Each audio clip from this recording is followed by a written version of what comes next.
Magandang gabi. Magandang gabi sa inyo. Kinagagalaw kong makita ka muli, kaibigan. Ganun din ang aking pagkagala. Magandang gabi. Magandang gabi din.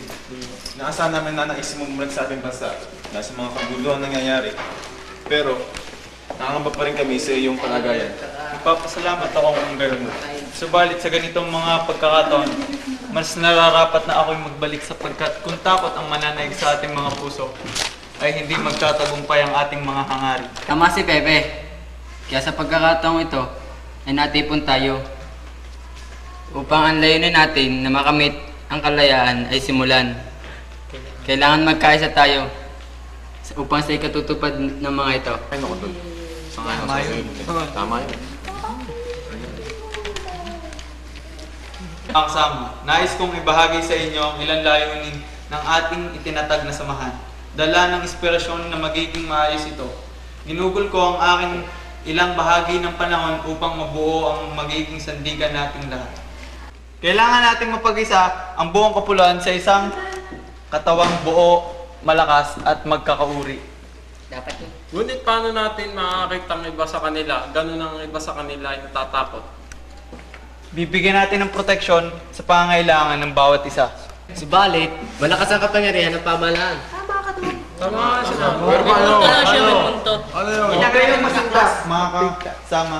Sapagkat ang pagkakaisa ang magbubuklod sa ating lahat. Kailangan tayong mag-set.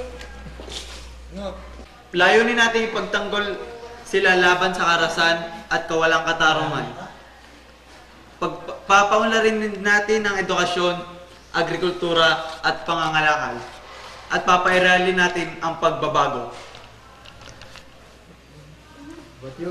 Oo, sangayon. Sangayon kami. Sangayon.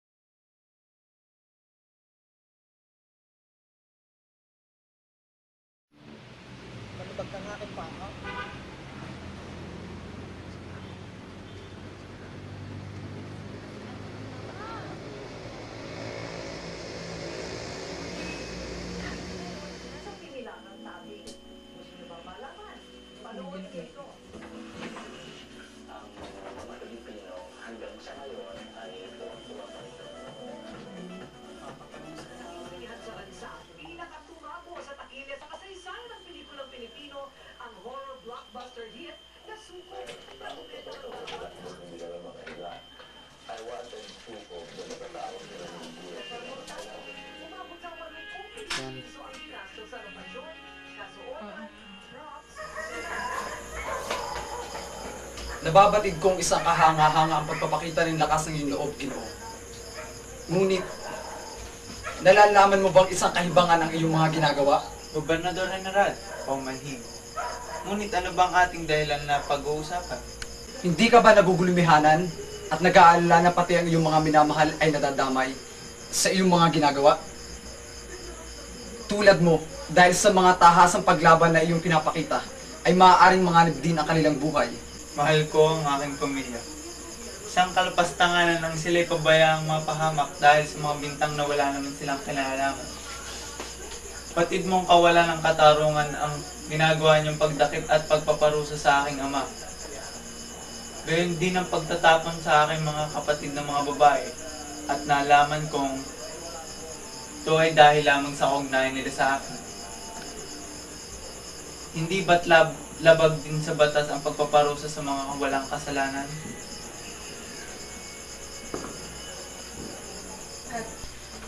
Napawalang bisa na mga yan. Ngayon, sila ay malaya na. Napawalang sala na. Kapiling mo na sila ngayon. At iyan ay dahil sa kapatawaran ng pamahalaan.